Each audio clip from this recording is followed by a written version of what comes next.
Pinaalalahanan ng MMDA at ng Manila City Council kahapon ang mga gumagamit ng electric bikes, e-trikes, pedicabs, kuliglig at iba pang katulad nito na light electric vehicles na sila ay bana sa mga paggamit ng certain major road simula sa susunod na linggo.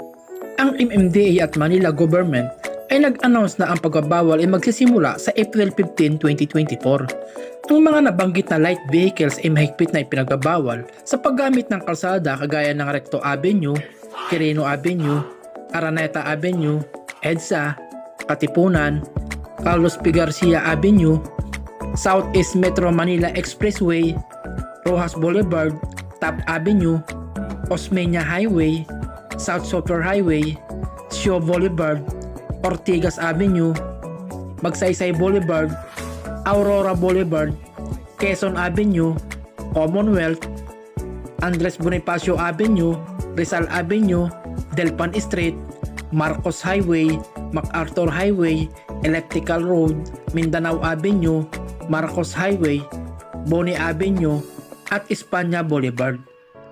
Ang violators ng bagong kautusan ay magmumulta ng 2,500 pesos kung saan ang kanilang sasakyan ay pwedeng ma-impound kapag napatunayan na ang nasabing sasakyan ay hindi nakarehistro at walang lisensya ang driver nito.